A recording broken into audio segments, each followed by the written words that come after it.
Now,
wonderful, magnifico, Gantsia.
Beautiful. Beautiful, beautiful, beautiful, beautiful, beautiful, beautiful. Beautiful.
Yeah.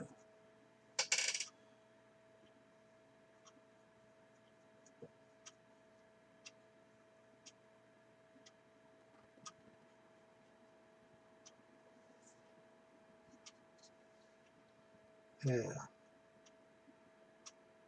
You look nice now, little girl. You're starting to blossom your first petal. You're starting to blossom your first petal.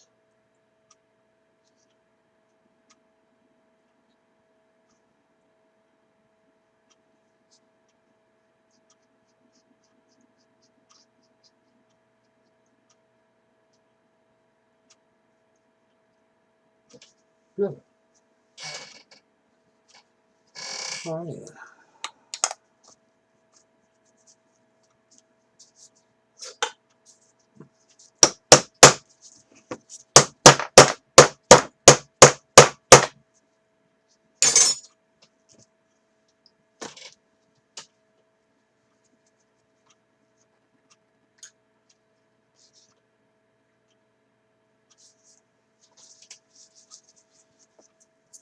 Oh, hello. How you doing, guys? This is Frankie Day for Frankie Day Models. Okay, fellas, this is Live in Action with Frankie Day. This is video number 7 for the grand ship of the Danish cadet fleet, the mighty Danmark, the cadet training ship of Denmark. Okay, guys, I'm getting there now. I got all the cosmetic work done on it. I've got all the portholes all done, port and starboard. I also got the trim, also the mahogany trim that goes alongside the flush side of the decks. So anyway, she's going quite well. I got that dog in. I'll be right back, guys. Give me a couple seconds. Oh, Lordy. By the way, to start the video.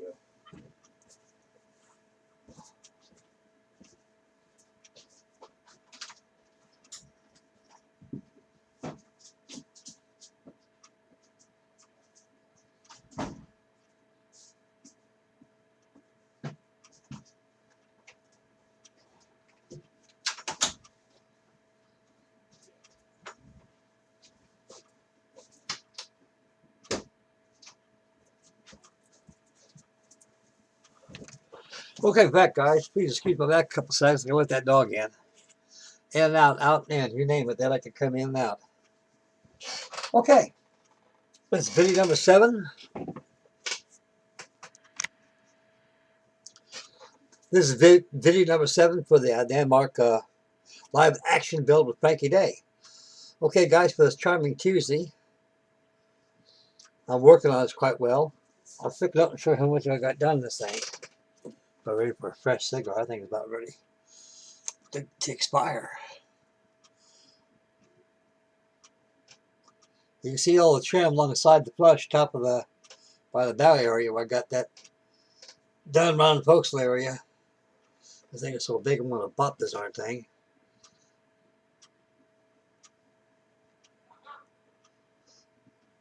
The trim done pretty much aft too and everything. We'll kind of touch up as I go along.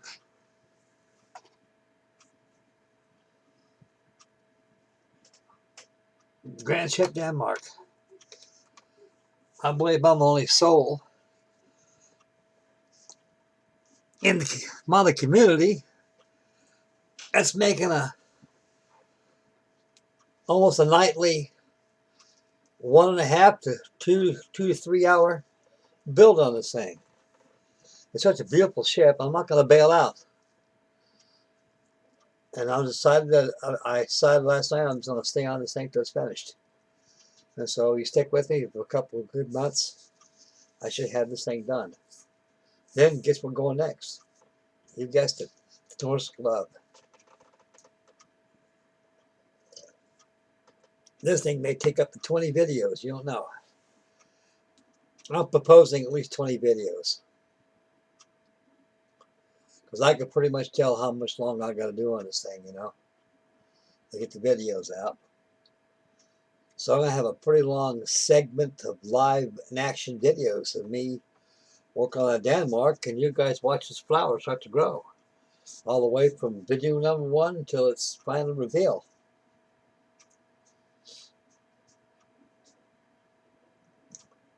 I decided I'm not going to go ahead and put sales on this thing. It comes with sale material and a pattern for the sales and everything, and I elected not to. So it's all going to be yard and stay all throughout the whole build. Okay, taken from the last chapter of video number 6. I got all the mizzen forestays done. I haven't got the lanyards on them. I'll get them last. I spent time on the cosmetic by putting portholes on it and the remainder of the mahogany trim alongside the outside of the poop deck and also the forecastle. And also I've got all the lanyards are all done on the shrouds and backstays of the mizzenmast. So next, right now, I'll be doing now live here in action. I'm going to prepare and install the upper shrouds on the platform of the mizzenmast. They're going to go aft up aloft. They're going to lanyards the same. Then, if the good Lord's willing, and the creeks don't rise, I'm going to start putting the shrouds on. Then when the shrouds are all done, the fun part is putting the yards on, getting the yards all prepared. So I'm going to start getting them probably prepared maybe one day this week, so I'm going to get the shrouds all done in this thing. That'll complete the most complicated rigging of the whole thing is the standing rigging. Because standing rigging takes lots of time. It gives the ship its strength. It's very incredible strong now. This thing it's really strong. I could pick this thing up. See, that's where the ship gets its strength and integrity is from the standing rigging. Alrighty. I'm going to get me a fresh cigar. We'll take a couple slugs of Coca-Cola right here. And I'm going to commence ship's work. I started today. I was going to take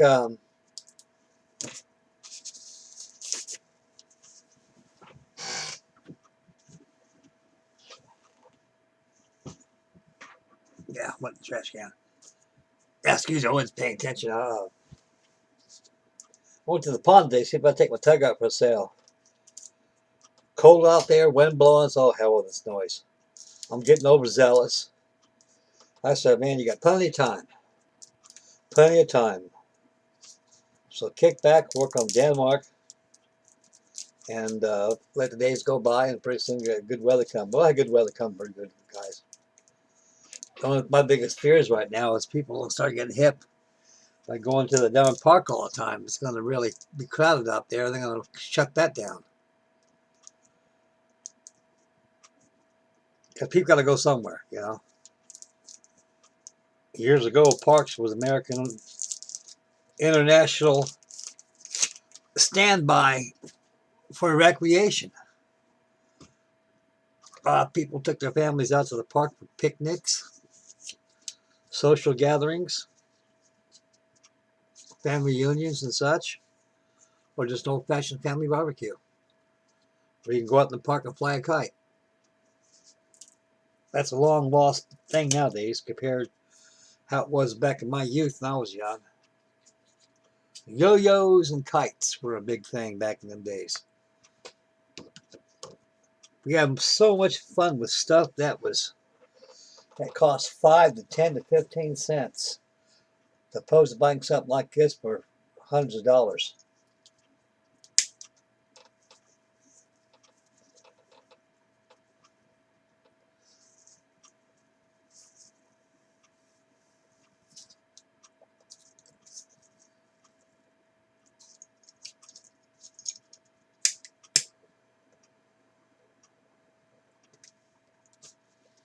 Kites are big things.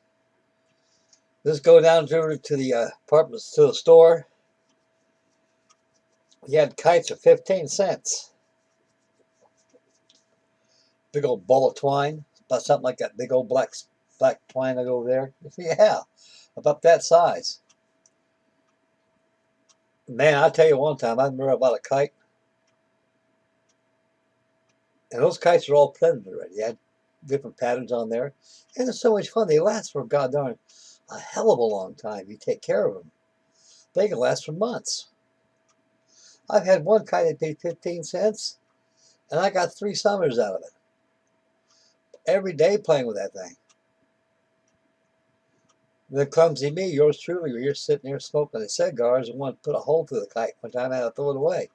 It could have lasted me to life into eternity, but I remember I had that kite one time.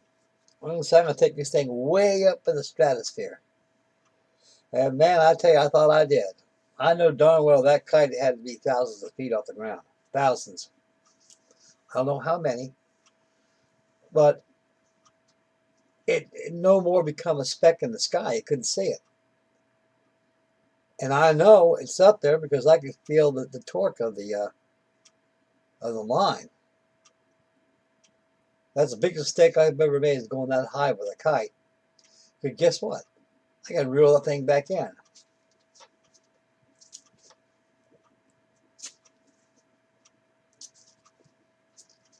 And that gets tiresome. And pretty soon it becomes a speck in the sky. Then it started getting bigger and bigger, and I've seen it real well. I don't know how high I had it, fellas. It was up there. I had so much fun. Then yo-yos came in. Duncan used to make yo-yos. A lot of you guys probably remember those old Duncan yo-yos. I've had every yo-yo there was. I had the Mardi Gras, and I had the Imperial, and I had the Saturn,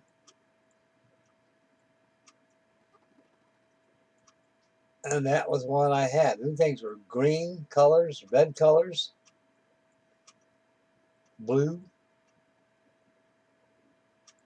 Man, it was so much fun, those yo-yos. I used to do the sleeper, come walk the dog, all of the things.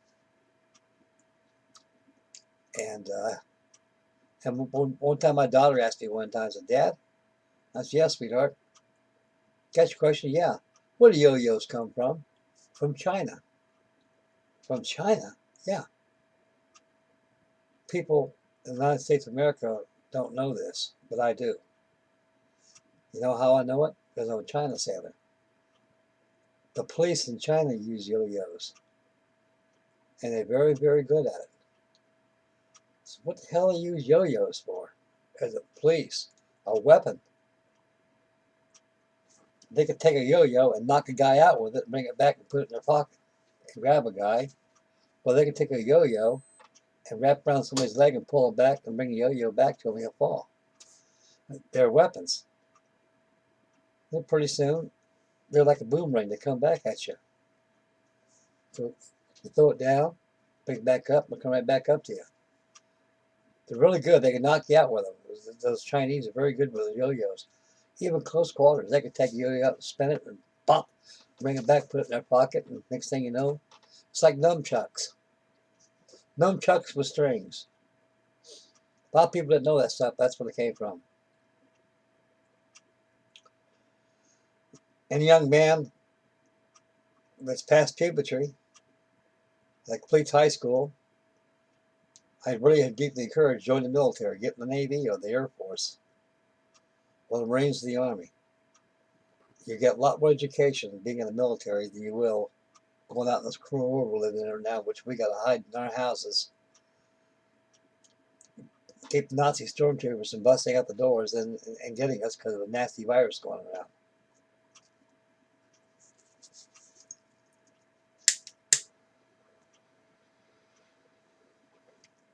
Go to different countries, see their cultures, then you know how they operate.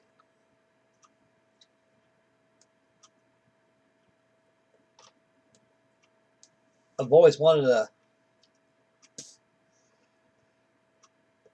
go into the European, the 7th Fleet, I mean the 6th Fleet.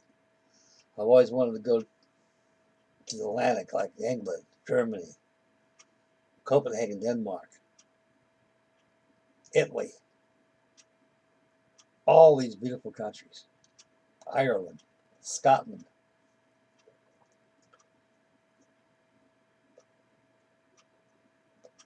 A lot of history, a lot of these countries you go to, and their cultures and things. I think the best country I've ever been when I was in the Navy, since I was a China sailor, stationed in Vietnam all the time, was Bangkok, Thailand. Oh boy, did I have a good time there. I can remember we pulled in up the river up there. We stationed a special sea and anchor detail, and we put a hook to a mooring buoy. And we moored the mooring buoy. To get to shore, you had to take a jolly boat. And so we took jolly boats to take personnel from the ship all the way to shore. And from shore back to the ship. I was a petty officer back then, so I didn't have Cinderella Liberty, which is 5 o'clock in the evening till 12 o'clock at night. Being a petty officer, I had 72-hour leave. 3 days of R&R. No report to the ship at all. And we're there for a week.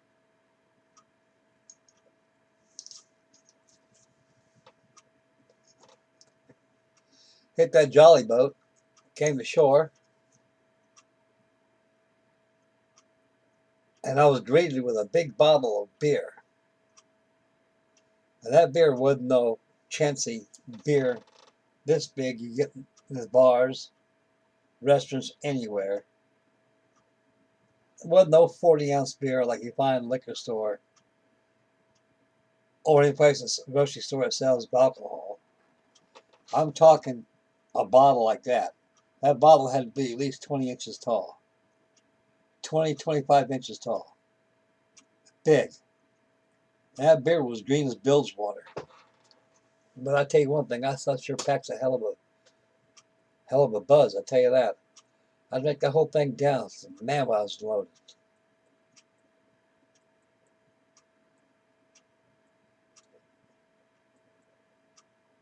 Got so darn drunk, we went into the village in there. I think I stole a couple of goats. To me, they're like dogs, you know, they're so damn affectionate, you know. And I remember my chief boatswain say, hey, boats. I go, yeah. You know, you got to watch out for that goat right there. He's dangerous at both ends. He's got a hard head and a stinking rear end. You got to watch out. Yeah. But I didn't get no trouble. I returned them, though. I said, what the hell am I doing something so stupid like this for? I was drunk. I can remember stuff like that, fellas. The years past. I hope everybody out there is doing well. You're building a model. You can spend the evening with Frankie Day back here. As soon as I relax a bit, smoke a cigar, I've been listening all day long. And so I just want to relax a little bit and have a chit chat. Then just get back to the business, like get this thing ready for the shrouds. So I got all my stuff prepared here for my shrouds. I had some stiff wire here that I made a while ago. Yeah, there it is.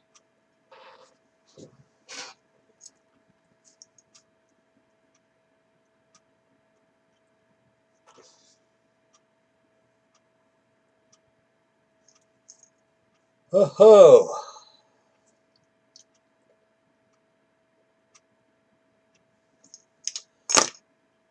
I was watching the internet, watching the Danmark internet. I must have watched about 5, 6 videos of it. All those young cadets learning how to become sailors and everything. I tell you, that's a wonderful video right there they got. And those kids are really having a blast doing that there. You're so young, you can run up the rigging like ain't nothing.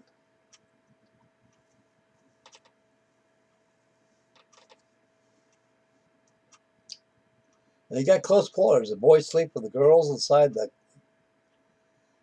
birthing spaces. They sleep in hammocks. You know, one guy would sleep in a hammock. You got a girl on one side, maybe have a girl on another next to you, and they all walk around with their underwear on in front of each other like that. I go, man, I'm surprised that's allowed aboard ship. You know, but they don't look at it as a sexual kind of a thing. They look at it as a shipmate. Hell of a way of doing it, but I don't know.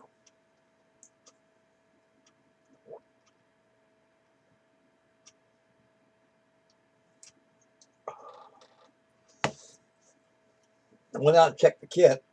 I went to everything I could find. See if I could find the flags for this ship. But I'm not sure. I don't think I got any flags with this kit at all. Sometimes it comes with the fittings kit, and sometimes it just comes with the kit itself. Sometimes Eleanor Billings, once in a while, gets a little gracious and gives you a little more than just wood, the kit. Like, for example, this one, it gave you a figurehead. It gave you the scroll, what goes alongside the stem of the bow. Gives you some nice decals and everything. They're very beautiful decals, and they seem to fill the bill, but everything else beyond that, you got to buy some fittings. These things are expensive. I think they're the only manufacturer that dealt with wood at the time that sold their kits separate than from the fittings, because, like I said a billion times, you know, and these kits were designed for the person who is either serious about it or he wants to try it out and see how it is, you know, and he can always bail out, but at least he ain't going to get stuck with the expense of the fittings in the kit. But like I say, for example, I paid $15 for this years ago. And for $15, all you got was a box of wood, plans, a little packet of tree nails, cell material, patterns, a package of doweling, turned yards already, and that's about it. You're on your own, buddy. They give you everything. There's the plans. Build it.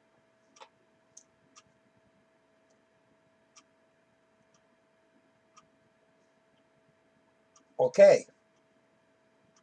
Before I get started this thing, I got to get my stilts on. I got my little small drill tool over here. I got to make some sheave holes on top of the platform, which won't take long.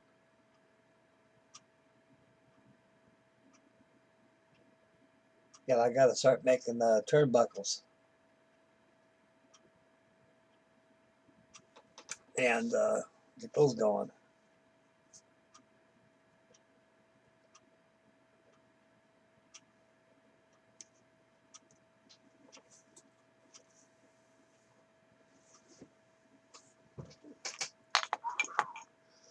Okay, I think I'll.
Off I go.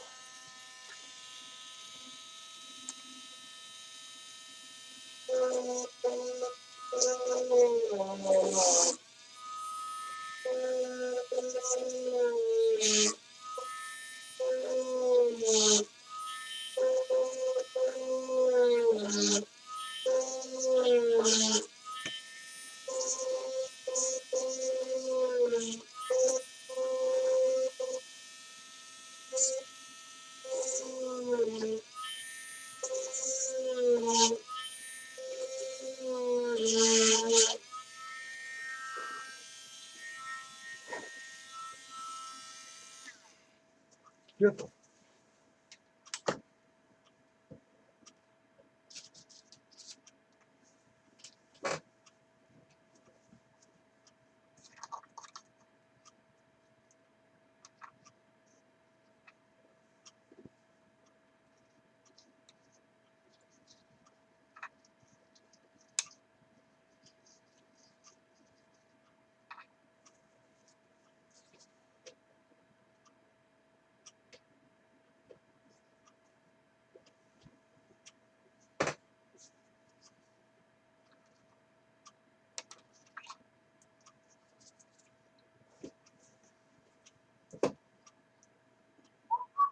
Beautiful.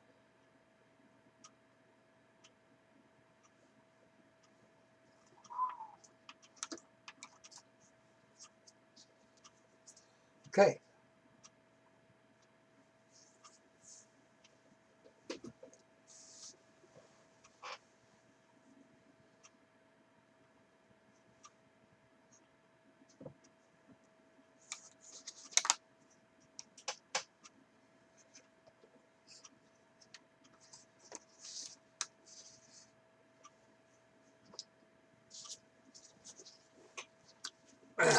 Here we go again.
Beautiful.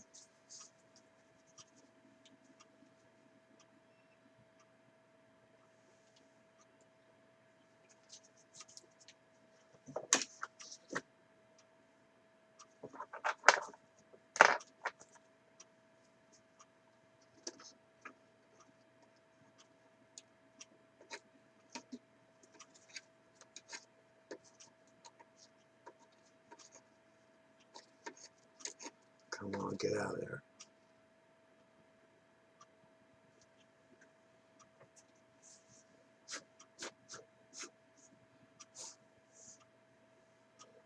Okay.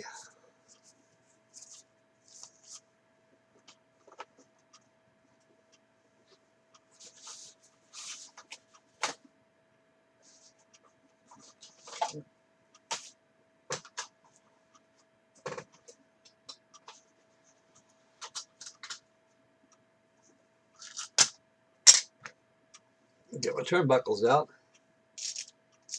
I'll be glad when I get these 6 done, huh? So we haven't fought around these anymore.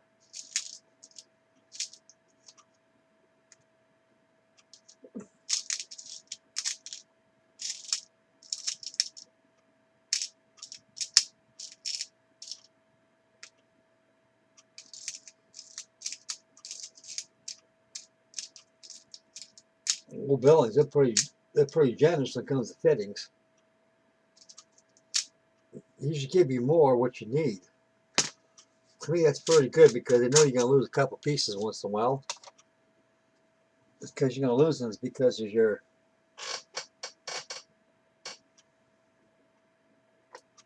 slip out of your hands or something. I'm going to bring out these holes. These turnbuckles out here, guys, so you can see what I'm doing. See, old turnbuckles get little balls on here. Sometimes when they pre-drill them, they pull out the drill, these flash inside there. That's always good to drill them out before you put them on the model because If you don't, you're running into problems, and you'll have to loosen them up. And the person you could break off the eye bolts that hooks up to the pen rail. And that parts will break off, and you'll be disgusted. You got to do it all over again. And believe you me, it ain't no fun to repeat the process all over again, because you go through the whole thing all over again, same time measure and everything.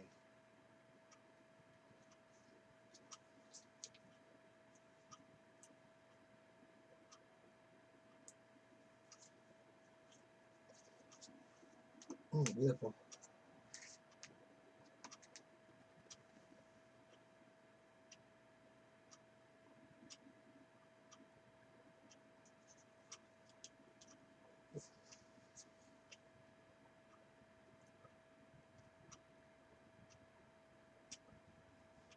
One thing about working with wooden ship models, it's always good to have a lot of power tools. I got a lot of power tools out there in the garage out there, which could be my shop.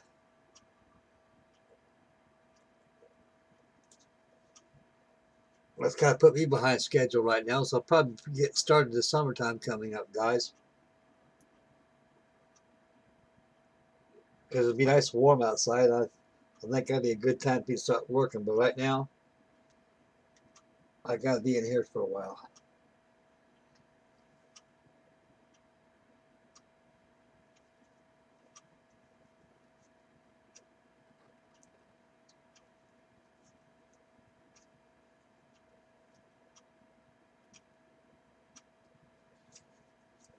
Yep.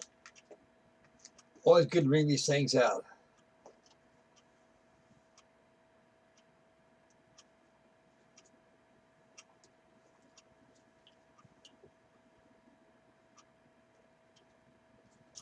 Beautiful. Last one done. Done.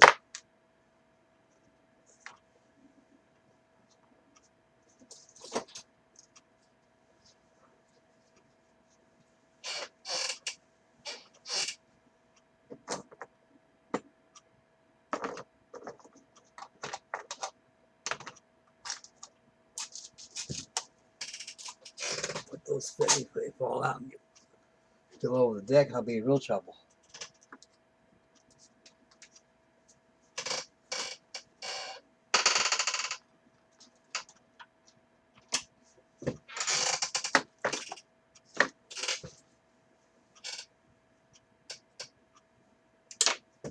Damn.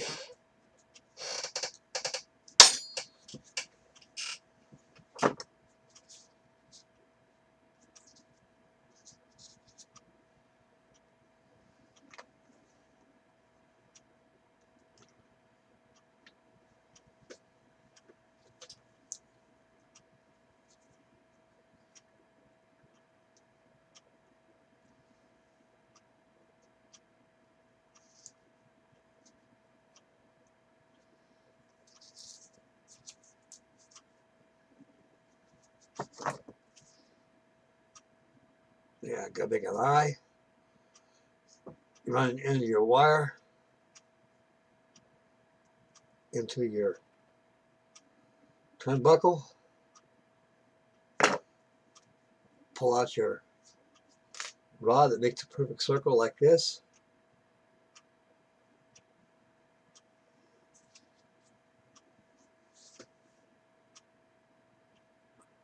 See that piece of wire sticking out, going towards my mouth? Snip it off.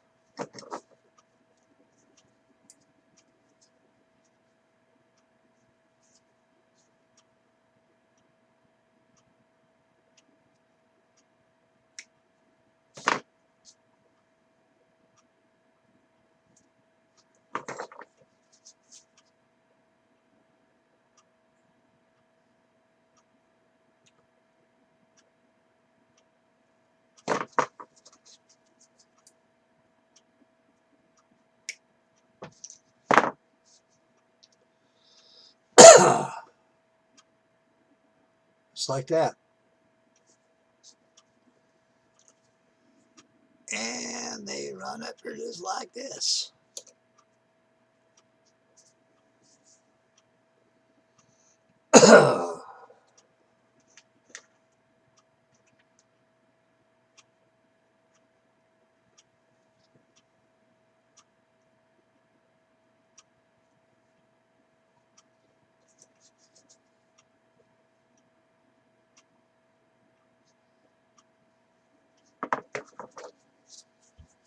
Give it a nice needle nose, crimp it, give it a twist.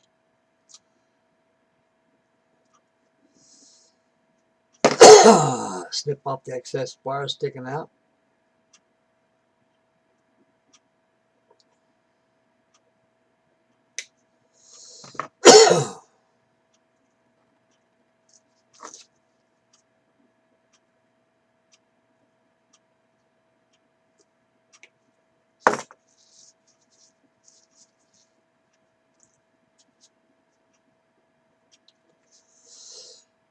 Oh, no, itchy throat. Here we go.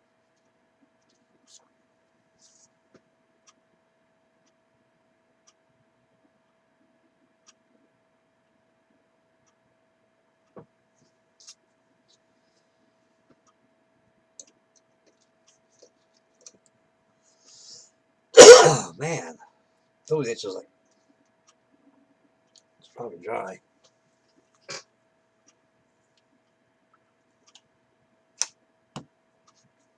I'm going to close up, blast the door right there. It's getting a little chilly back here.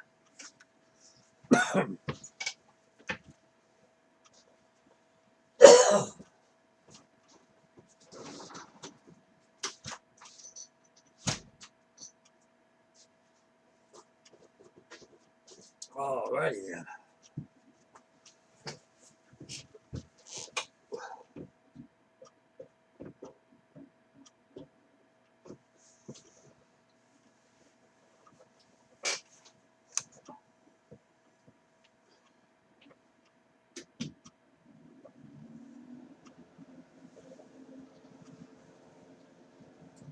Alrighty, where was I? Here I am. Okay.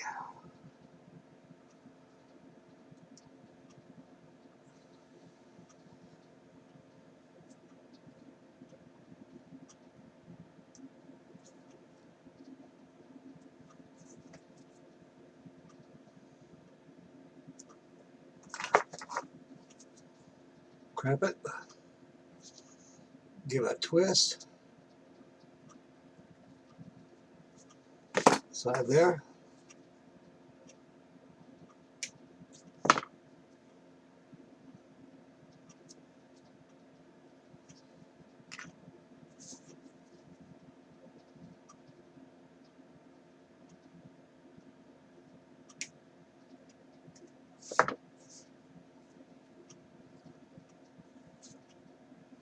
There we go.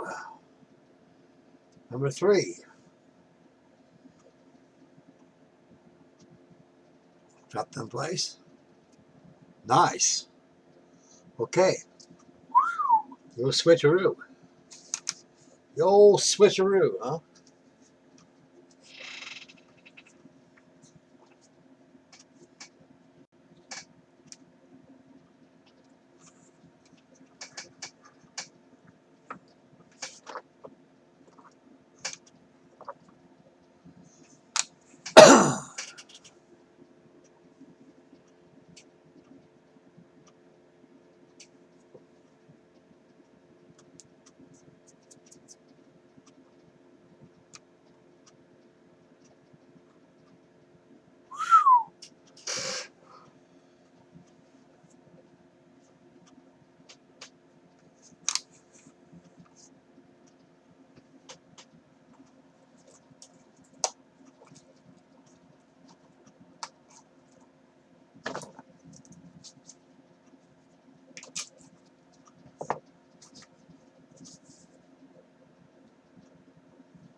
Oh, twist. Ain't no way you leave my hand, buddy boy. I got you good.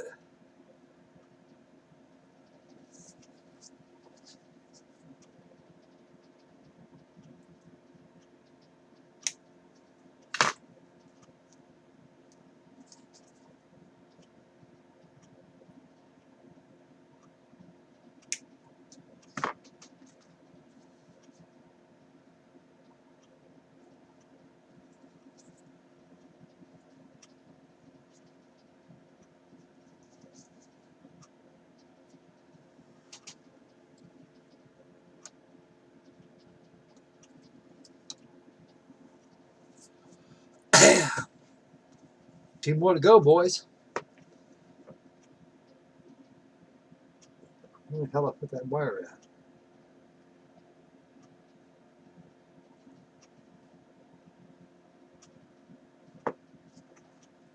at? Ah, be damned.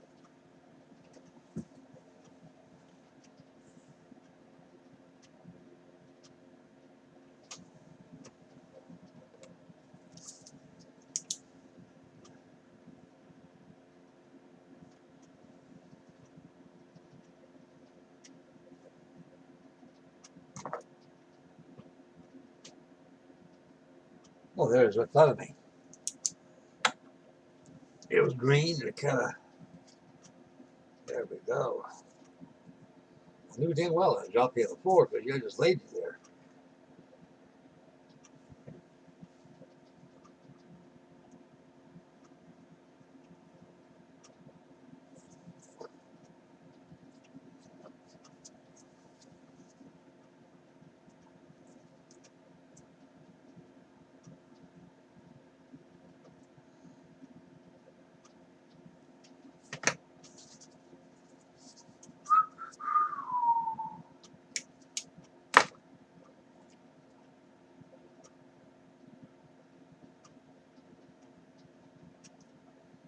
Beautiful.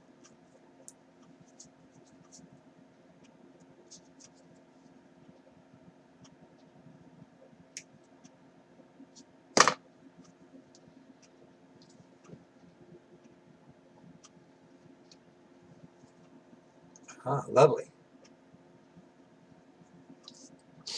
One more to go, boys. One more to go.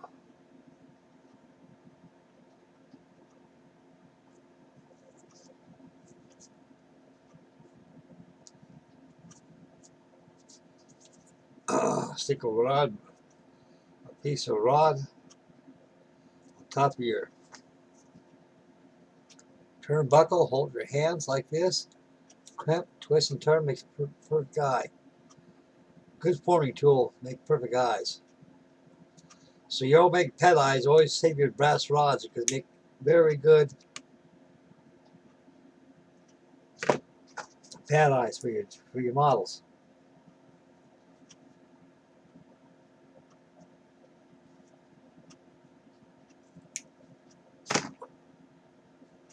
Last one done.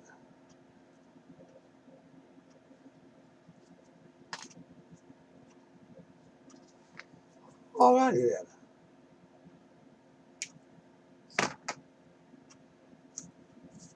Pop in their place.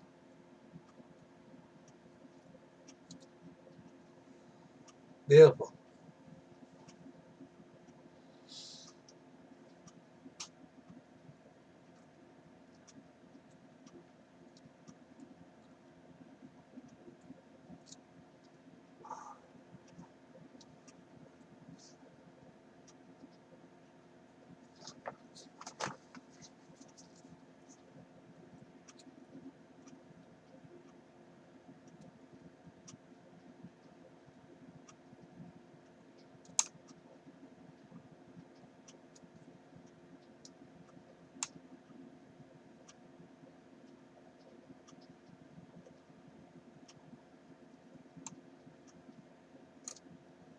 Beautiful. You see I got them in place there, fellas.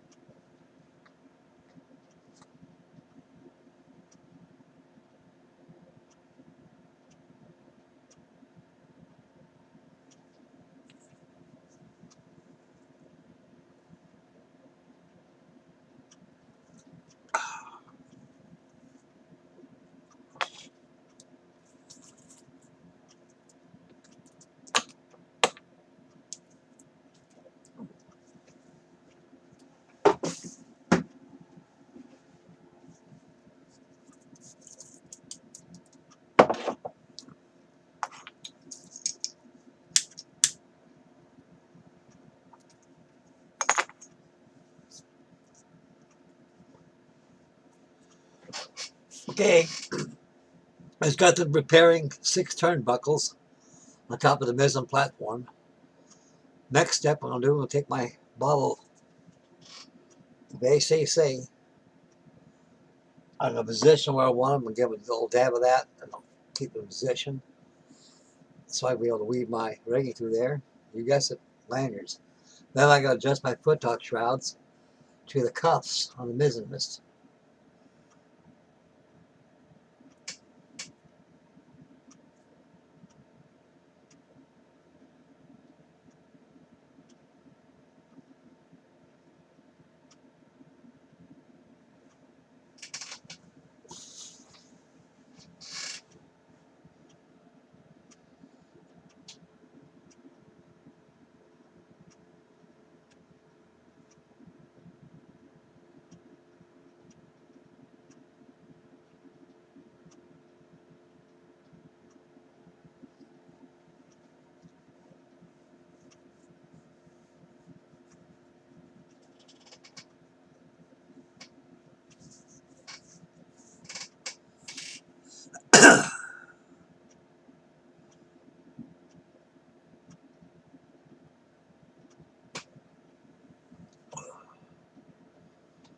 I'm always looking all the time.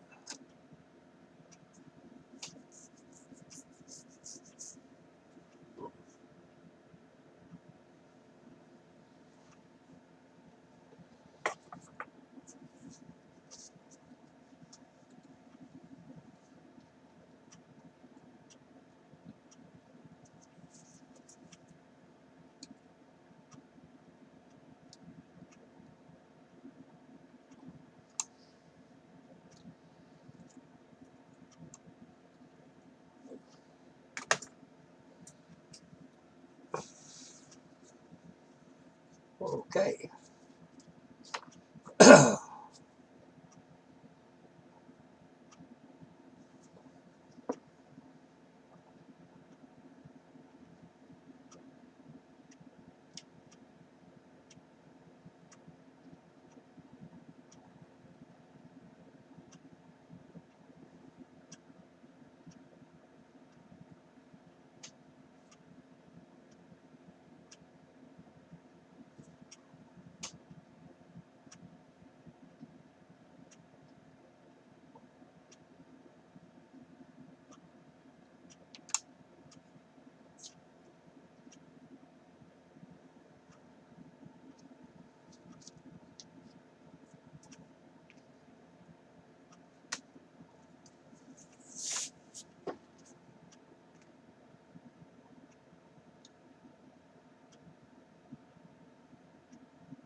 Put that in there.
One more to go, let it dry, put the other one on there.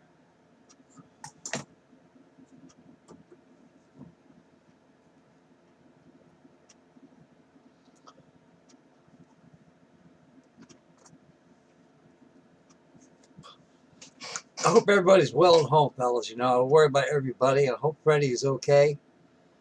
And I hope Sir Martin Lambett's okay. Warren Blanche okay. All my big loved family members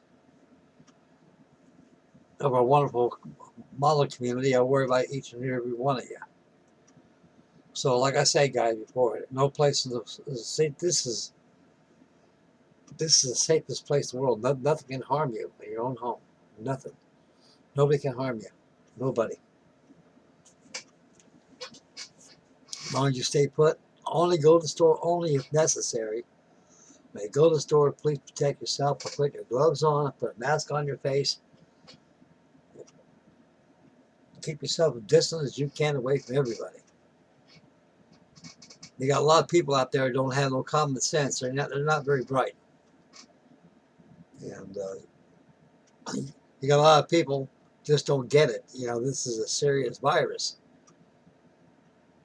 And they come up, walk up really close to you like that. And you say, hey, back off a little bit, you know. Once that's over with, then we can be buddy. But right now, you stay here and I stay there.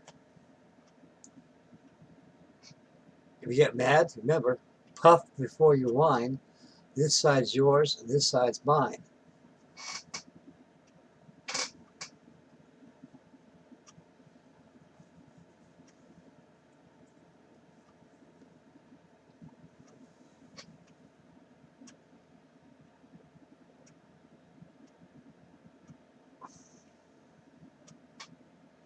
You know, fellas, if I was living on the West Coast or the East Coast right now, I know right now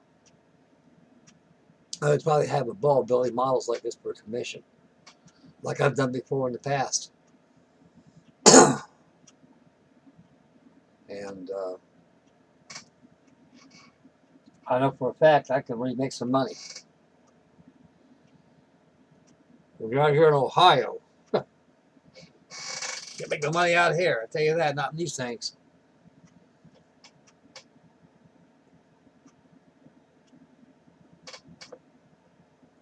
Let's set it dry right there before I handle it. Yeah.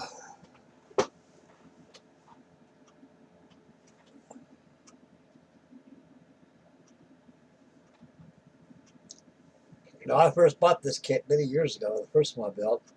I couldn't believe the size of the thing. The thing is colossal, it's huge. The thing is big. This is a big model, guys. It truly is.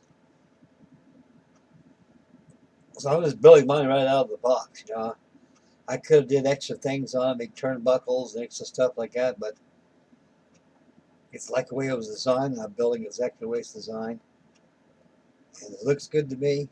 It looks good to you. This ain't going to be a championship model ship. That's going to go on to. It's going to be professionally built by me, but it's not going to be a gold class winner against others.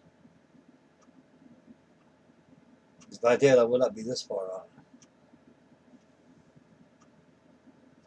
I got a big blue jacket flying cloud needs to be done too. It's been calling on me. So I'm gonna give that North Love next. I like these Billings kits. I really like them. They're just something about them. I mean, they were actually my first commercial bought professional ship model you could buy out of wood as kit form at that time. But now standard, these things are pretty crude, but can be built into a beautiful looking model as you see here.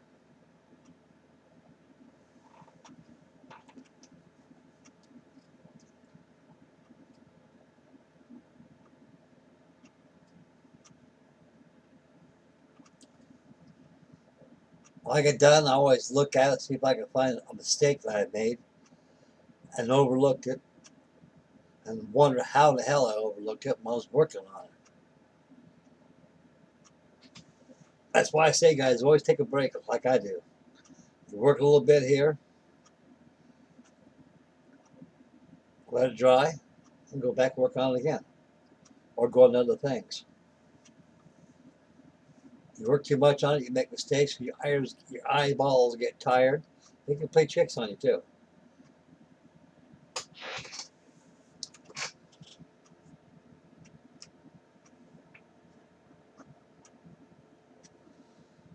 That's good. I can pop that in place right now. ACC same.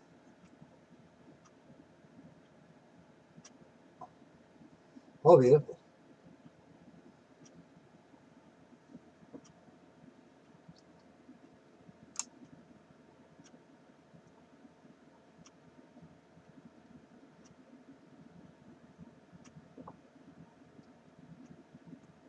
Beautiful.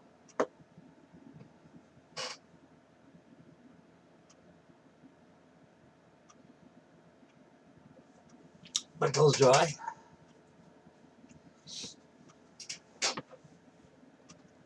Now as I weave the shrouds across there, then lanyard time. Then it'll be time to work on the shrouds. Because I got all the cosmetic work done today, guys. Stuff I missed out a while ago that I should have done it a long time. I was getting the hull done. But like I said, guys, I didn't know where I left off at when I left this head idle for about a year or two, you know. And I was looking at places, well, how come I didn't put this trim over here? This should have been done a long time ago. Well, I didn't do it because I didn't get to it. But now it's done. All the portholes all been done on it. I've got all the portholes, you can see. I go on the bow, you can see them all done. The portholes up here. Same thing aft also.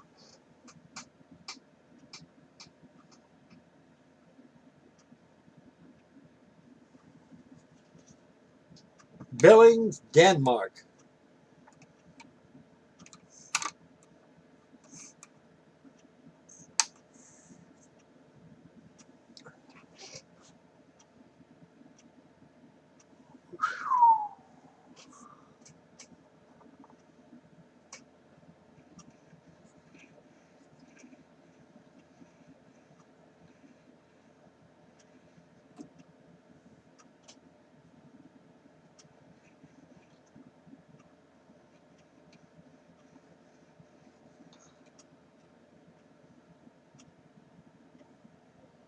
Yeah, what's your problem?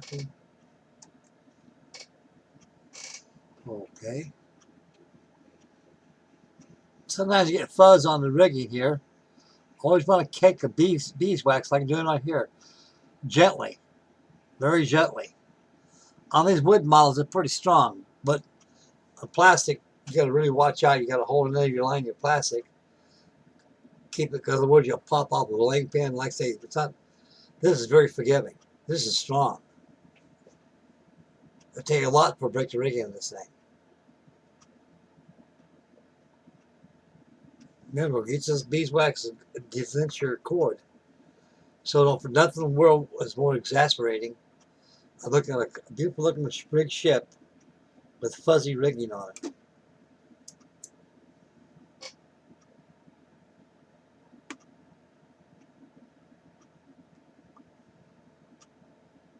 Beautiful. Now, you'll switcheroo, do the other side. No, not yet.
Positioning the foot out shrouds into the cuffs.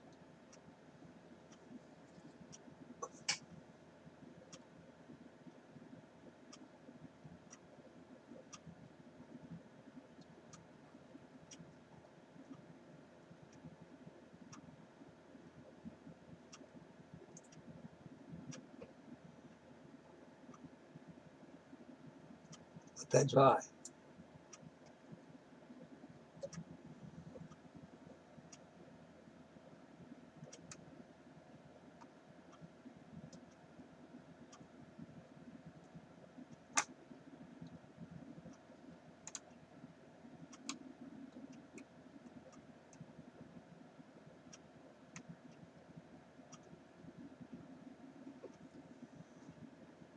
Let that dry, guys. The ACC glue hasn't dried all the way. But these gotta be, make sure they're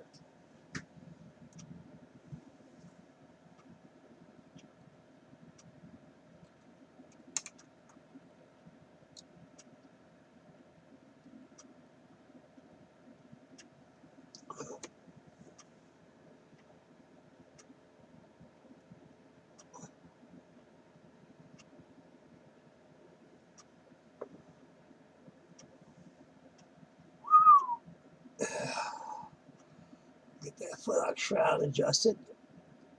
So when that dries, it's gonna be a hole.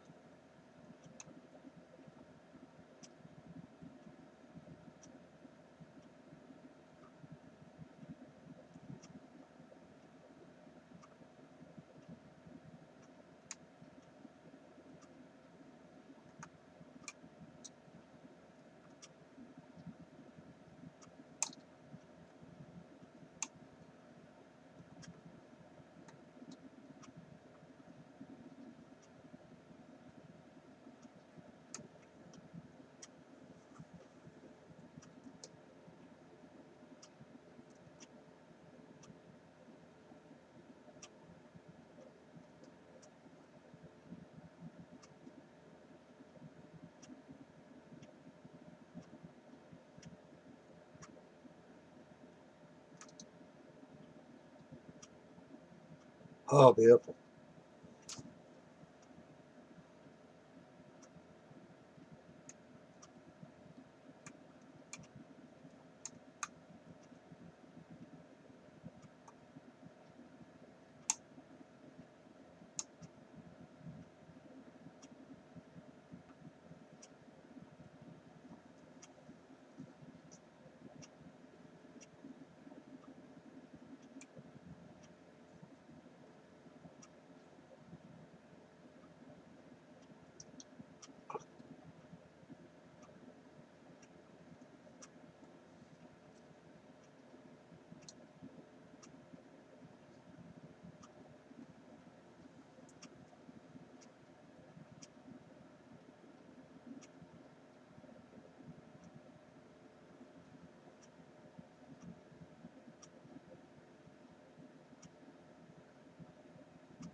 Now let it dry, guys. Still kind of wet with ACC glue. I got this from Hobby Lobby.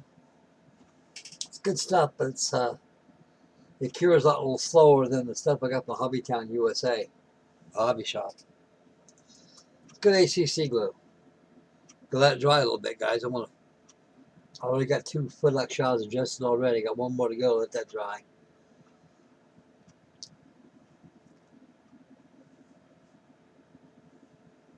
Well, I'm gonna take a little break right here while it's drying. I'm gonna continue it, turn it around, and do the same over there. Then we'll start putting the shrouds on this thing.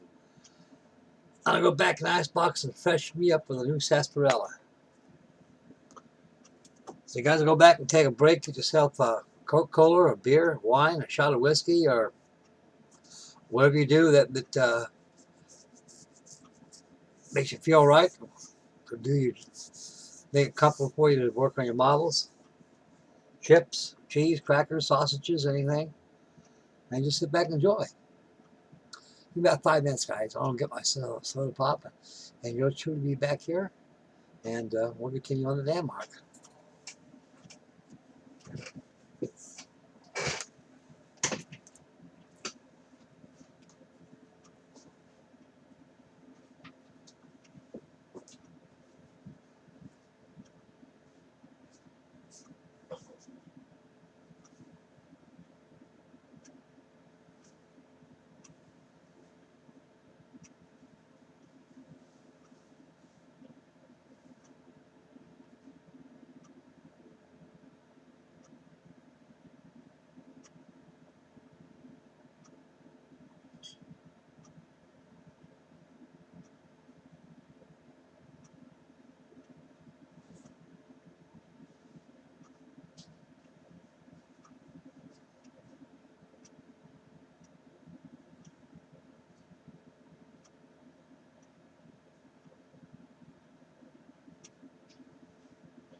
Oh boy.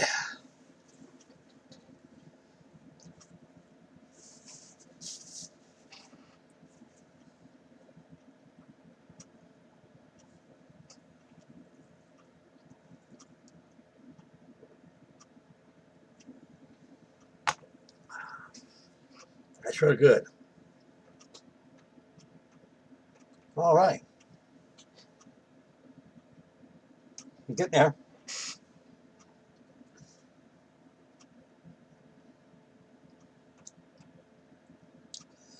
Got that last turnbuckle right there. As soon as it dries, I'll adjust that foot dock shroud to the cuffs. Swing around the starboard and repeat the same progress and start the rigging.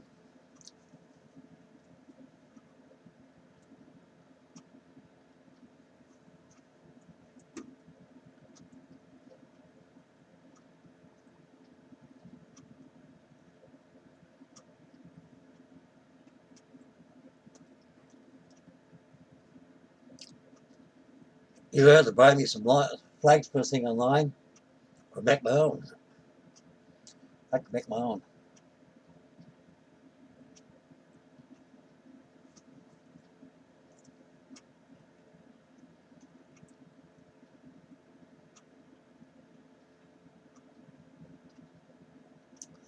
Hope we have a nice day tomorrow, guys. Wish we had some nice weather come in.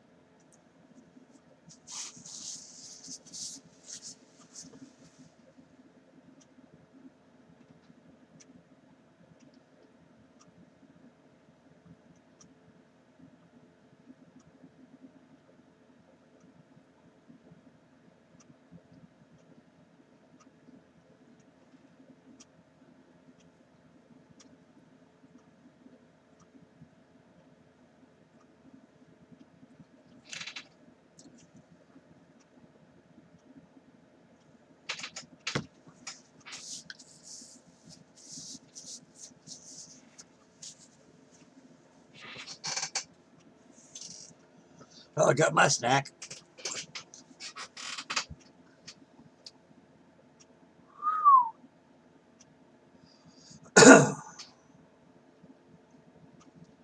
Yeah, you get tight now. Let's try a little more. And then I'm going to adjust that foot dock shroud. And then I'm going to switch around and get the starboard side done.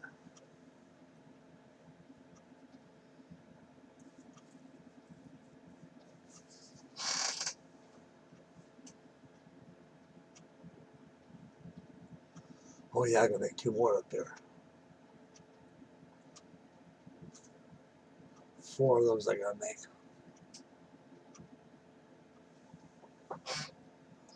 I go to the top tree, cross tree, to the spreader bar. This tan mark right here, as produced from billing boats, it's a whole different dam mark compared to the one we got today. That's being used. It's highly evident this thing's probably went through a lot of refits.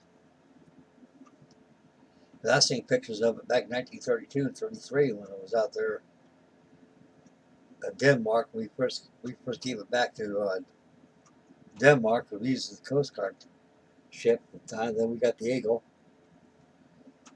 and it's pretty much like this. Imagine Eleanor Billing designed it at the time it was operational like it is right now. Like I say, Billing's kits, they turn out very, very well. They're very beautiful kits. You know, they're actually the first. They were the first foreign model kit I've ever built my whole life was Billings. You know, I was really attracted to it when I first got it. You know. So, man, this is beautiful. Where does this thing come from? I came from Denmark. Denmark. It was a nice kit. You always liked the smell of wood. It had that smell in that kit. I can remember that too. I just don't come to mind. I can smell the fragrance of the woods. It made it look like you really get yourself a good model, which it was. But what's hard about it, guys, is the wood they use it's hard wood. It's not basswood or regular kind of ply. It's almost like a light plywood, real light, yeah. That's about the best way to describe it. It's like light plywood. When you get a fresh Billings kit, I mean a fresh one. I'm talking about these old school kits like this right here. The new ones now, they're laser cut, so it can't be any fresher than that. But it depends on the wood. I remember the first one I had that I built, I didn't have too much difficulty cutting out the parts. No difficulty that I had on it, the parts kept on splitting all the time like I did this one. Then I got thinking, so that's why it showed you an illustration. Lim, L-I-M, is glue in Danish. And the guy was gluing paper on the back of these veneers right here. What's that? I have something right here. Oh man, I'm gonna prepare myself for nothing. Anyway, it comes a veneer printed wood. You turn the back side where the printed side is down, and you glue paper on it. That way, the parts split, they can go nowhere. So that's the idea about having paper on there, because it keeps the part all together when you're cutting it. Like I say, man, you break those blades all the time. You got to make about 20, 30 passes with an X-Acto blade just to cut out one section of the window. That's why it's always essential to have power tools. You can ream them out and then take a file and file them square. That's what I do.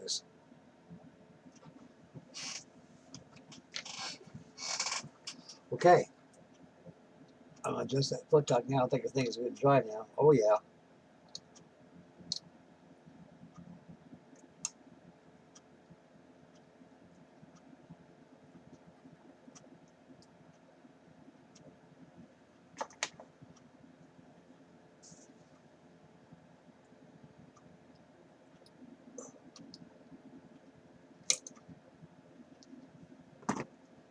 Get that foot tuck shot adjusted.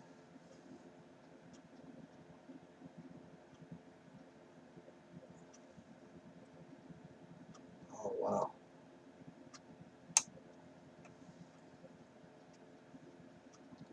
What's this shot? There you go.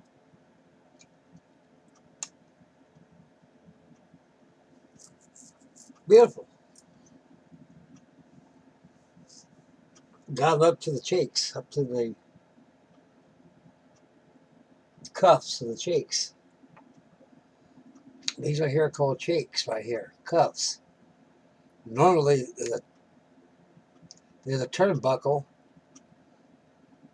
not a turnbuckle, but there's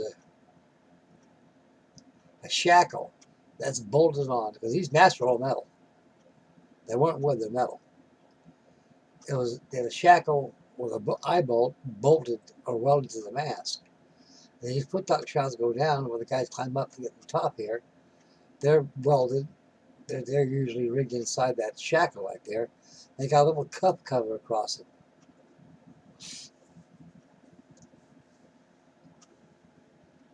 Okay. Very good, Frankie. Very good.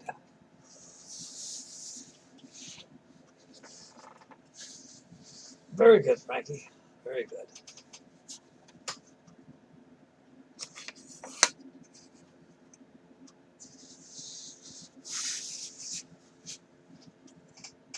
All right. Come over here and get these done. Okay. Start this one, pop it out and glue it. Let it sit there and dry. Install the same.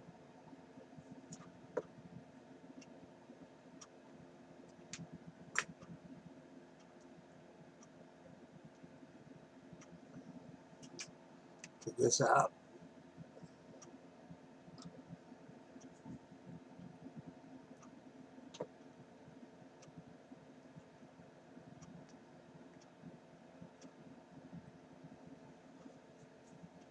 Pull this one out. Give it a glue it. Make sure it's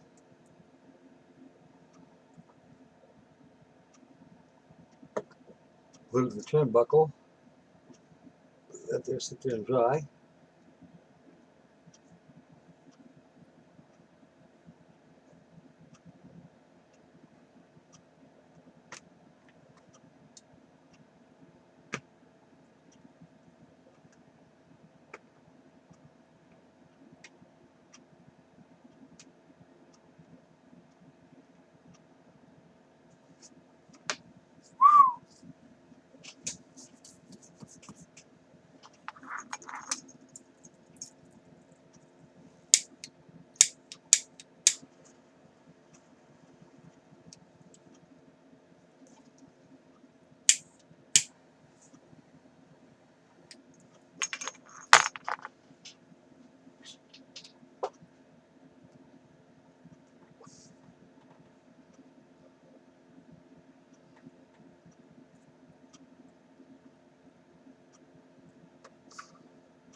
I'll call up Russ down there at Smitty's Hobby Shop today, guys. He's closed down for the at least for a couple months, he said. I guess they told him to close down. You got a lot of modelers out here. A lot of guys build models. And I guess he's getting a lot of people in there, so you don't want to take any chances, so he closed it down. Hobby Lobby's about the only place that's open. They can sell models there. Maybe not the kind you and I want to get all the time, but they sell models there. So the safest way and the best way is just shop online, boys. Sprue Brothers, they're out there. But I'll tell you one thing, I'm not buying nothing from China no more. That's for darn sure. They float their dub with me. And with everybody. Everybody, they're going to pay retribution for that, what they did. I don't think they intentionally set the virus on to kill everybody. They just got out of hand.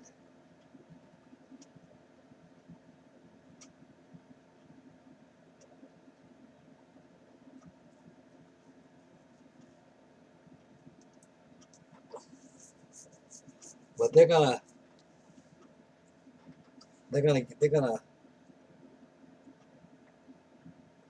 find a cure for it, fellas. And once they do, something else will come up. Let's hope not in our lifetime. I feel sorry for all these young kids nowadays. Jesus. The only thing I was worried about when I was a kid was going to war with Russia. Helping my dad build a bomb shelter.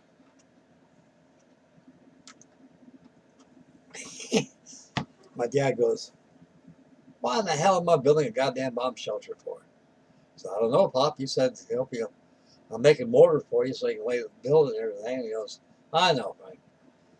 Anybody with common sense knows that Russia can't afford a war. We can. They can't. They may get one shot on us, it'll be the last thing they ever do, they'd be gone. Wash out that wheelbarrow, Frank. That's exactly what I did. And my dad was right. But we almost did, though. Oh, Mr. Kennedy got us out of that one.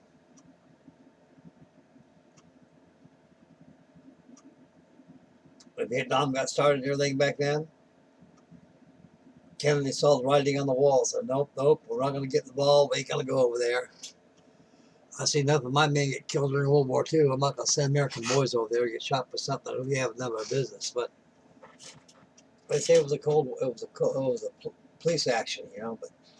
But when you get your rear end shot out a couple of times, it becomes more than a police action. It becomes a war zone. I guess those crooked politicians didn't see it that way. They just fattened up their wallets by using us just to thin out the economy.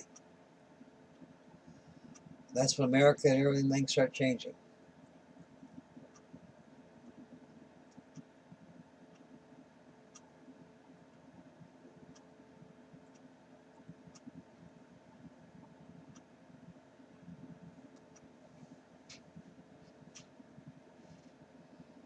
Ho ho!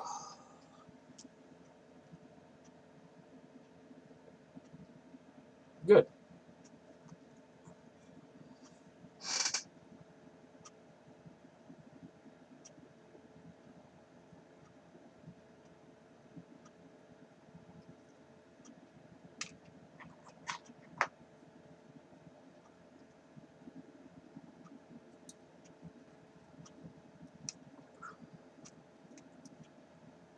Oh, this hole is a little big.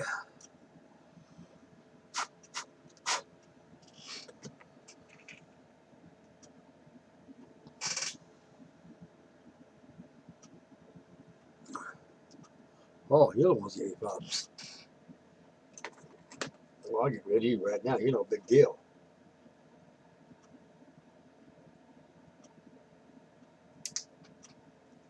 That used to be a problem. Not anymore, you're not. Oh, heck yeah. That's what I'm looking for. Right there.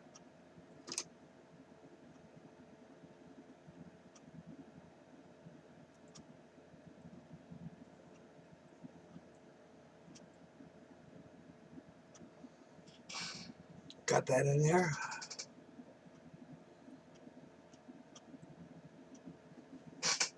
You can see them. My turnbuckle's up there.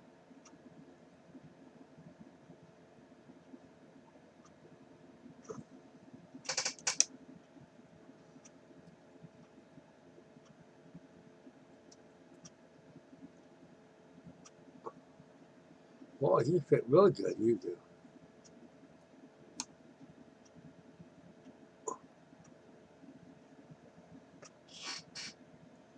One more to go, guys.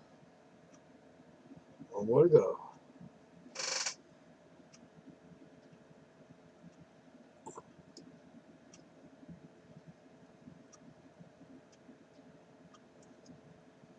You too? Not anymore.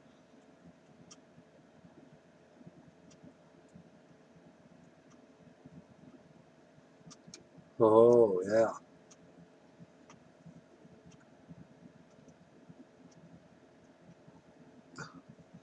Ganchia. That means beautiful in Japanese.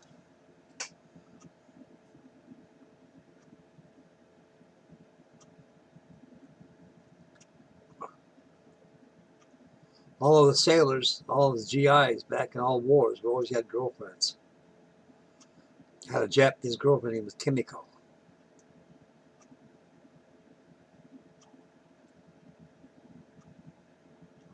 And a very pretty Japanese girl. She could speak English pretty well. Her mother and father couldn't speak English too good. Mom and dad, very wonderful people. Oshinto, Japanese. I was stationed in Sasebo, Japan. I think we were there for about 2 months for R&R. Side cleaners scraping the barnacles out the hull. They call it Mary Sue. They go out there and scrape the hull of the ship. Red lead the waterline, paint it over again. Guys in deck force prepare all the bunches and everything and stuff, make sure everything's greased down, everything's taken care of. All the bottom spike seamanship that's done on it. All decks all swabbed fore and aft, make sure all your lines all slushed out with grease. Fair leads, all your housers, everything's all done. Then we go to shore. I made her at a geisha house. Very pretty. She gave me a tour of Japan and everything. And after we bombed these people, I've never seen humble people in my life as Japanese. I was, man, how the heck are these people be so humble to us after we nearly exterminated their race, you know?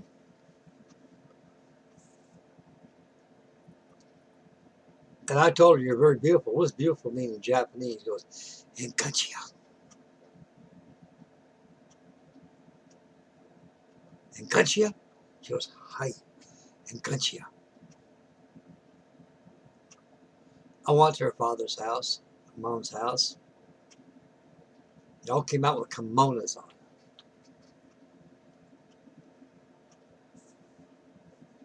He had socks on, no shoes. I had sense enough to know Japanese cultures. Took my Dixie cup off, folded it, stuck it inside my jumper. I took my shoes off. I had my blues on during winter months. Went in there, sat down Indian style. Started out with some salad and fruit. They fed me seafood, and we started drinking sake. You had a little porcelain glass about so high. I saw the steam come out. So they drink us up hot, and it was good.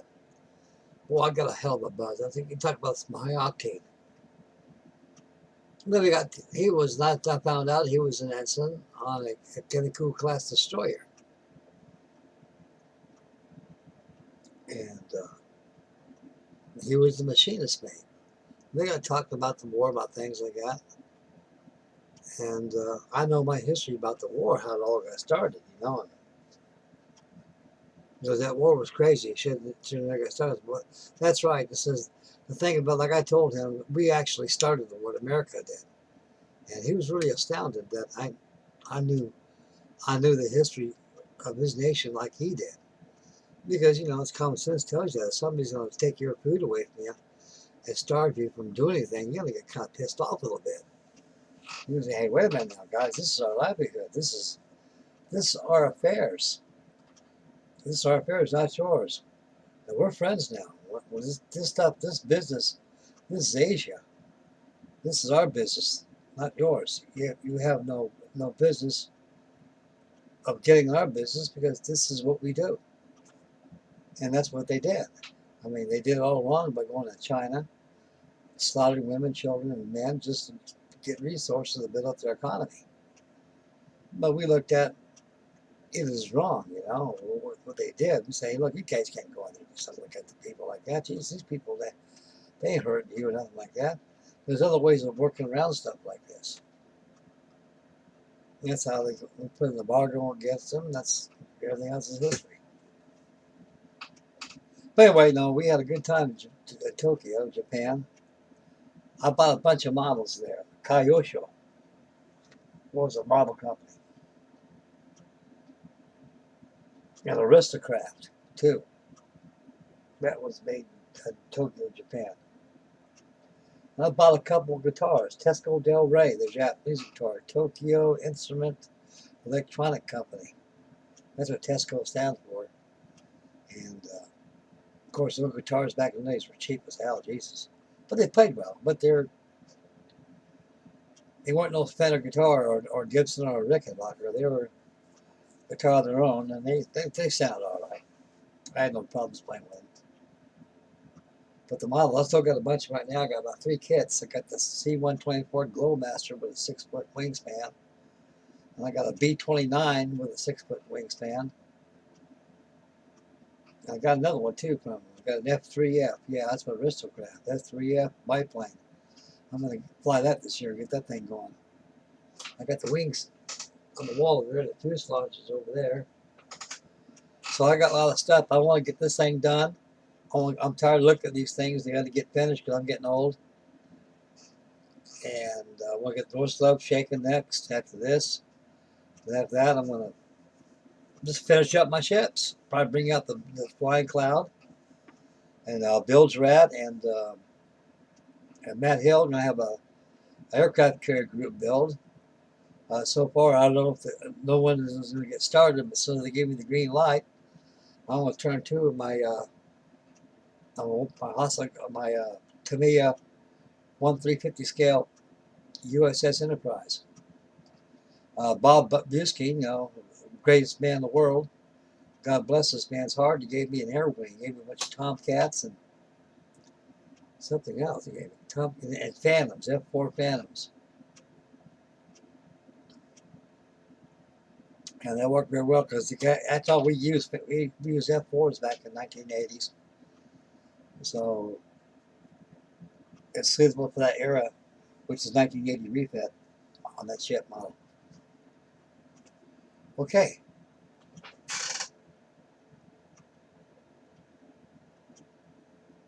Good.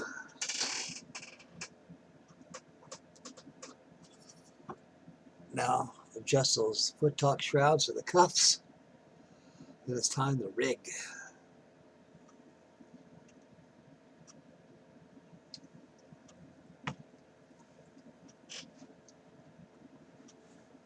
Alrighty then.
Oh, beautiful.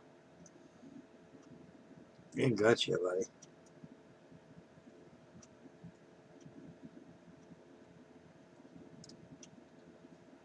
Oh, wonderful.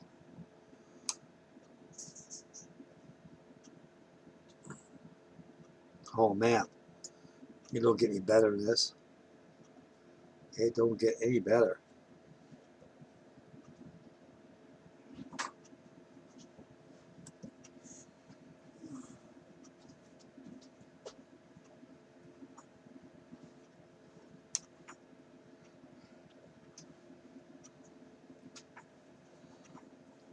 Okay, this is what you see right there.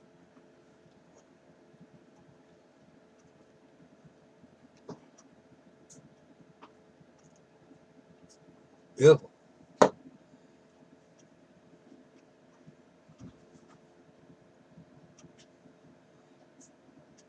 Let those dry.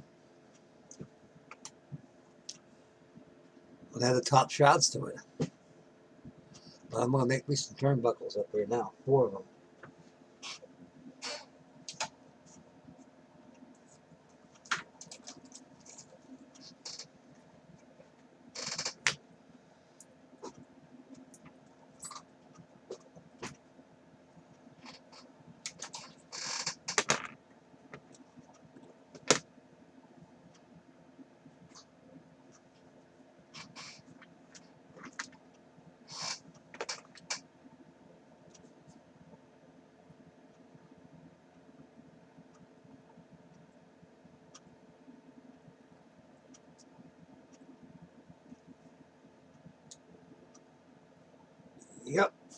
Whoa, whoa, whoa.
It's right there. That's top turnbuckle up there to the top down to the cross street. One done.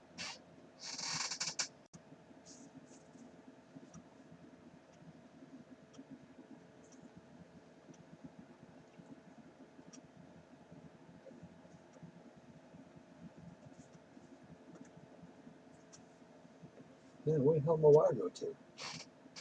Here it is right here.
Two done.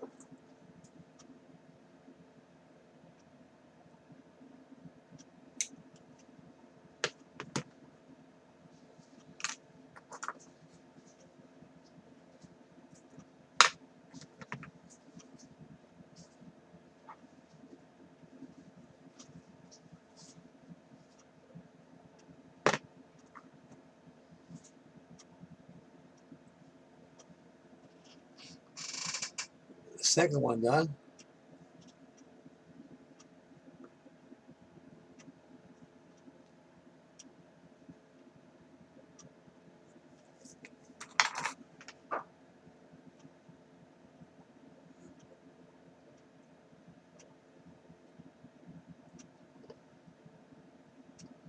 Working on the third one.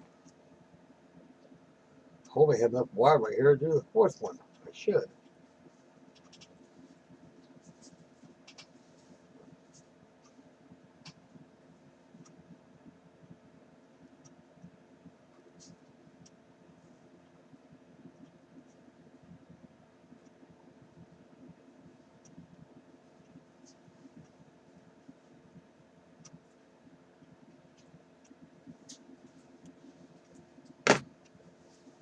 I think I do got enough for that one.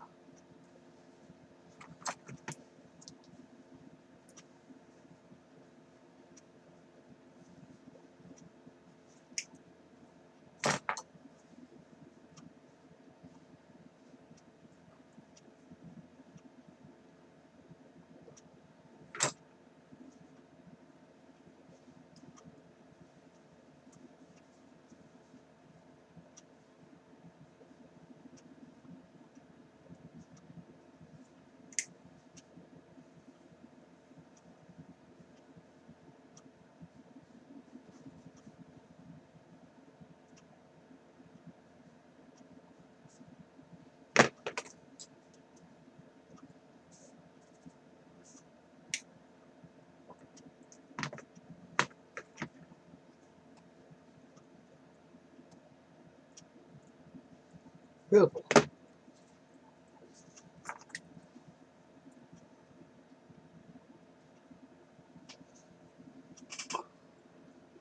Number 3.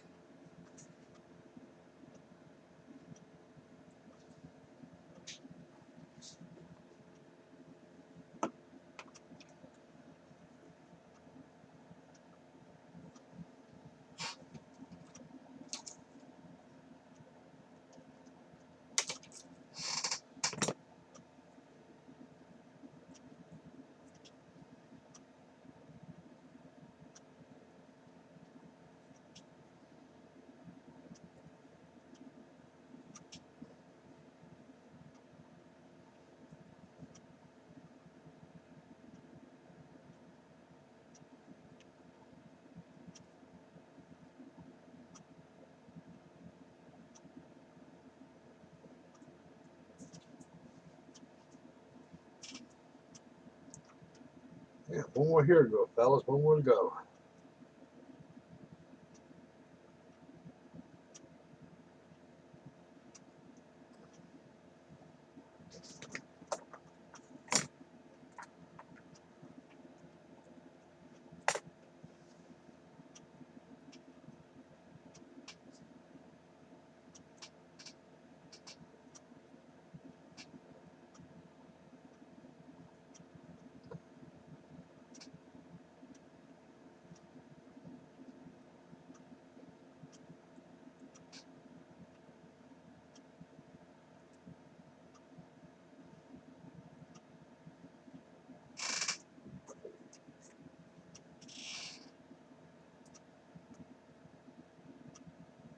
Okay, good.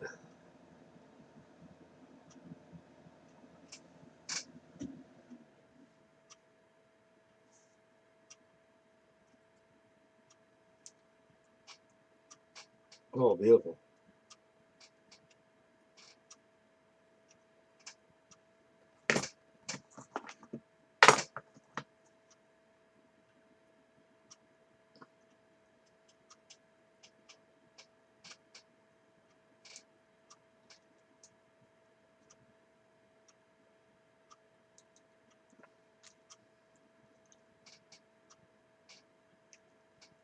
Beautiful.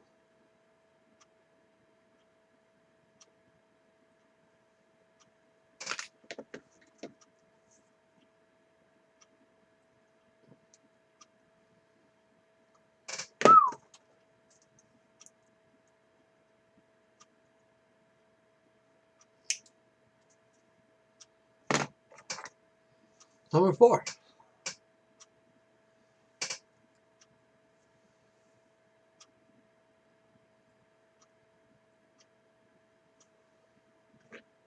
Okay, guys. I'll go off my stilts on and install these on there. And what I'm going to do is I'm going to go ahead and install these, let them dry overnight. Then tomorrow, we're going to rig the shrouds. And, no, tomorrow we'll start on the shrouds tomorrow. And I'll let this dry tonight. And before video number 8, I'm going to go ahead and rig these shrouds at the same time. I don't know what you guys sitting here doing all these lanterns like that. I like to get a little headway done this so you guys see how I do the shrouds. So tomorrow, so watch the video for tomorrow, number 8, and it'll be installation of the shrouds. But now I'm going to put my stilts on. I'm going to install these turnbuckles on top of the cross tree on the mizzen mast.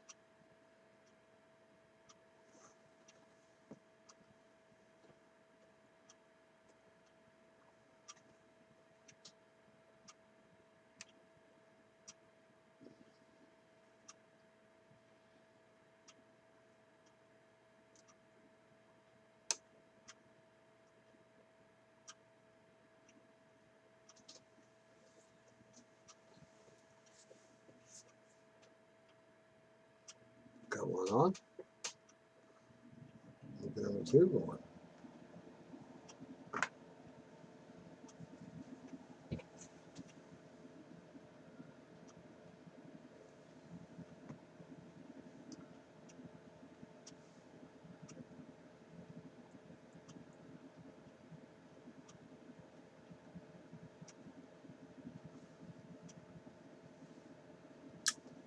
power go to.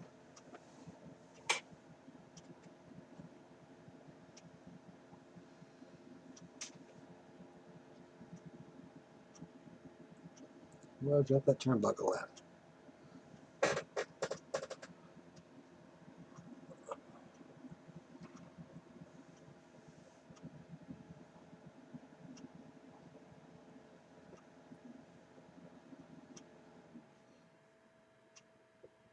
Huh. Oh well, I'll put this on. I'll find that in a second. I'll always pick another one. Times. I'll get hit right in here too.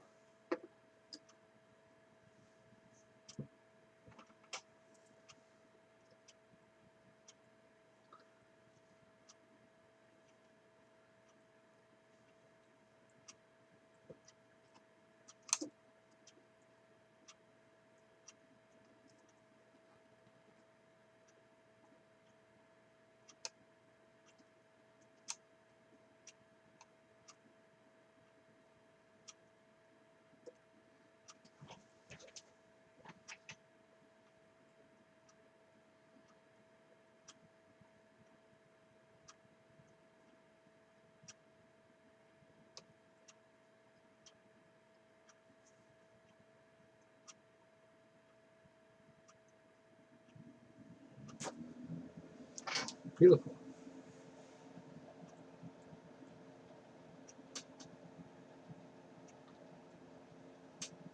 Where the hell did that damn turnbuckle go at? I could have swore it went down the deck here.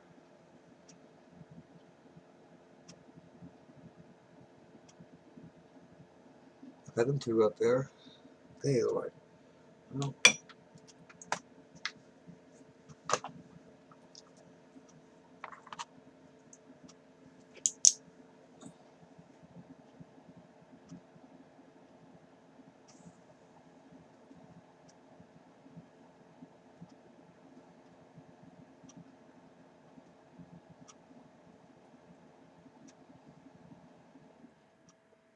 right there. On the deck. I swear it's on the deck of the ship. Okay, time for the switch for anyway, because I glued the other one on there.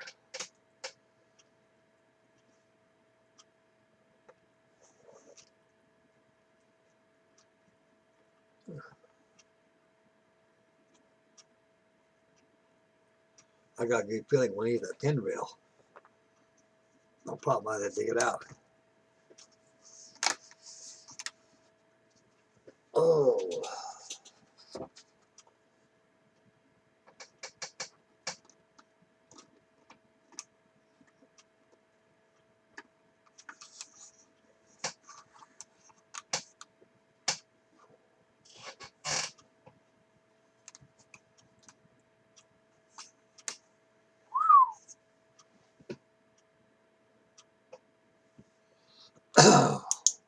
where, oh, where could that turnbuckle be? Where, oh, where could it land? Dan Mark says it shouldn't land here. I think you're right. That damn thing went on the deck.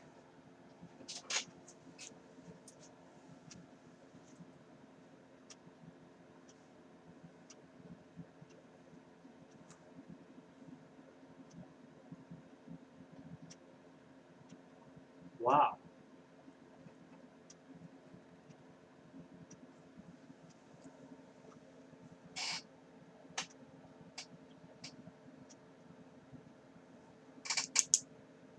Let's make a new one. That'll take a couple seconds.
Make another one. That thing took off somewhere. I could have swore it landed on the deck because I heard it.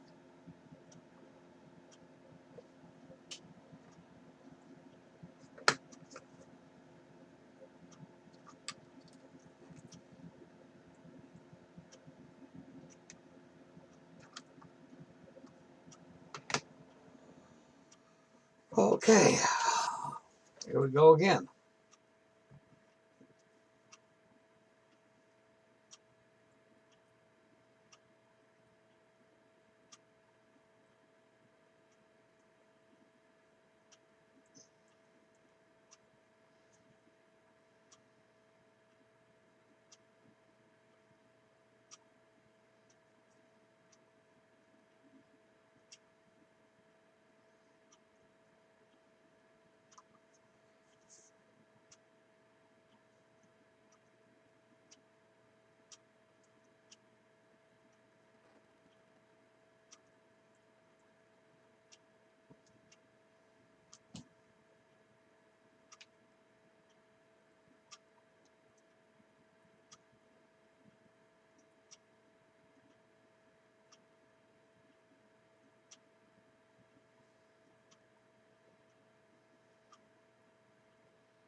Okay.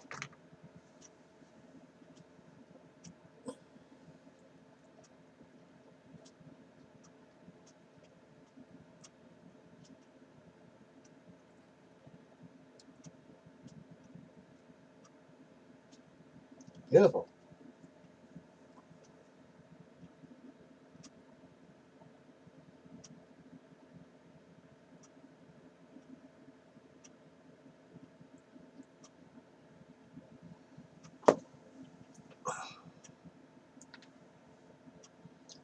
Okay, guys, got the turnbuckles up now.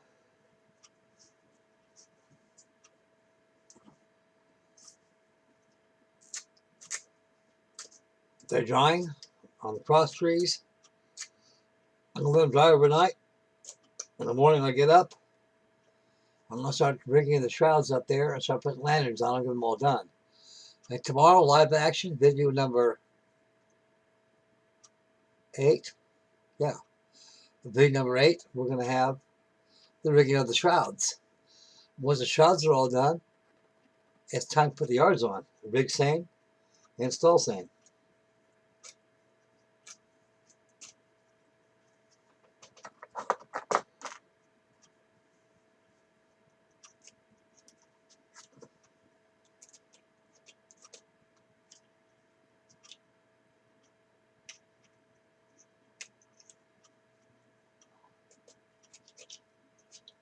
Try to clean up a tip of my ACC glue here, guys.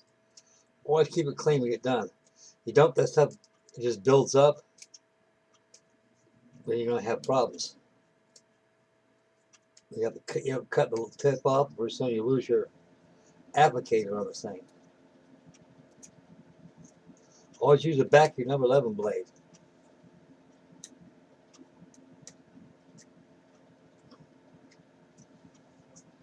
There. Clean. Oh, beautiful.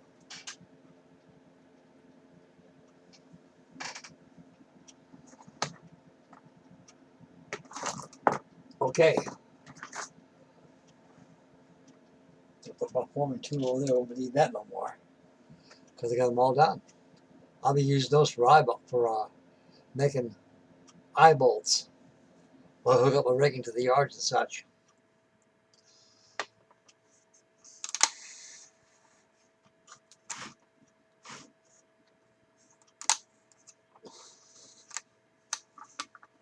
Alrighty then, boys.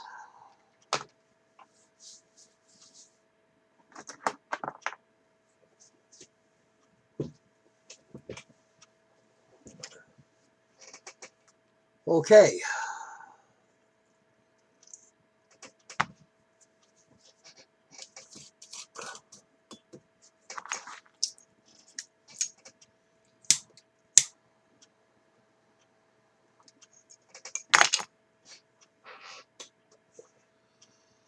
Okay, fellas, on the Denmark, I got all the shrouds done. Turnbuckles on there.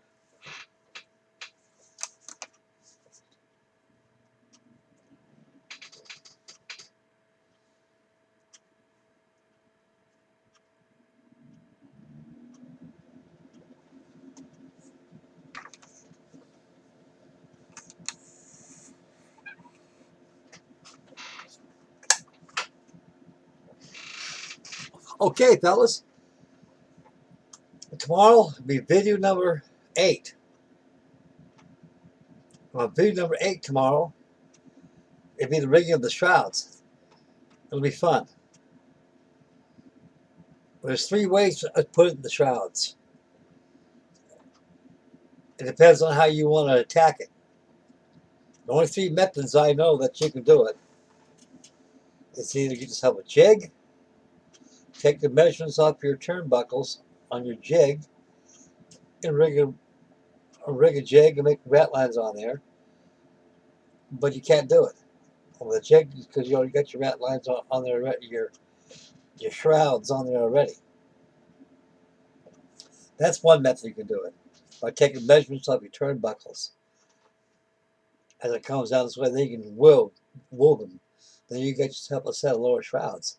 The same thing topside. That's if you don't attach them to the turnbuckles first. What I did is the way it's supposed to be done.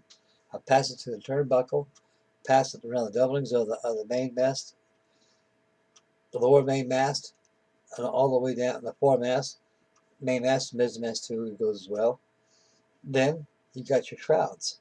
Then when you make your rat lines, there's 2 ways in this form. Either you can knot them a piece like it's done supposed to be. That's laborsome. That's laborious. That's laborious work. Takes a long time. And another method is fast and it's easy. And the method is about the same thing. Is taking this tube glue here. I think I discussed this in 2 chapters ago. That's videos. Say this your rat lines here, right? Your shrouds. You take a dab of glue. You dab here, dab there, dab there, dab there. Take your small diameter of your black thread. Again, pick beeswax to line it till it's stiff. You take a length of that. You start cutting these lengths. You lay them on there. You take your tweezers or your fingers and gently rest them where the glue's at and let it sit there.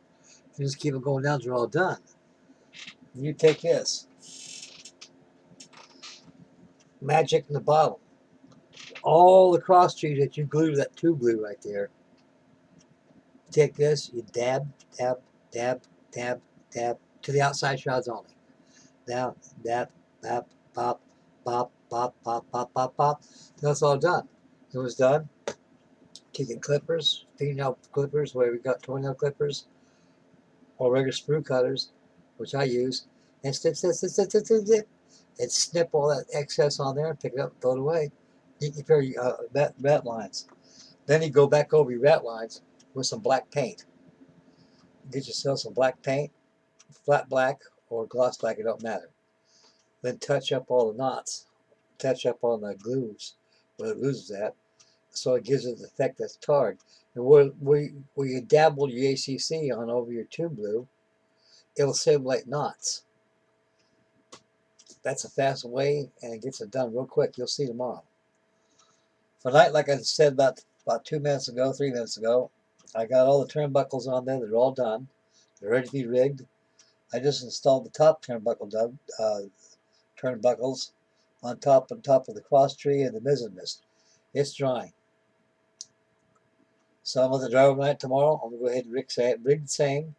Then I'm going to touch up the turnbuckles with some buff paint and do some touch-up painting here and there. And tomorrow we'll start out fresh, getting the rat lines on. And once the rat lines all done, the whole standing rigging of this whole build is completely finished. It'll be terminated. Then you gotta get the yards, preparate the fittings for that, and prepare the blocks, the whole yard itself, all of them. Get them all installed on floor mats only, rigged same. Then work aft, put your braces on there. Danmark will be screaming alive. That's gonna be fun. I like doing stuff like that. So far, I'm sticking on this build. I will. And I'm not going to abandon this thing anymore. It's going to get done. I'm tired of looking at this thing. It's such a pretty ship, like the rest of my vehicles I got like this, that need to be finished. And like you can't find a better time right now than to finish now while we're sitting home until this virus thing comes to an end. So you might as well make good use of your time, your models. Now's the time to catch up all the builds you've done because you got nothing but time. So all the time right now I got laying around right now, so it's layoff I have for my job, like we all do. I'm gonna finish this up. I'll finish up the Norse Club and the Flying Cloud and the Bounty and the rest of them. And then I might pull something else out of the closet and finish up my plastic build. I might throw in an F2B and may want to get that thing rigged up, get that done like I promised about 10 videos ago. But I got so much going on, guys. I want to get these ships done because, like I said, I'm getting old. And I want to get these things done before I get too old and I won't be able to do it no more. Or I just lose interest or what. Through the follies of old age, but I don't think it'll happen to me because it's in my blood to build these things. I will build these things so I drop dead.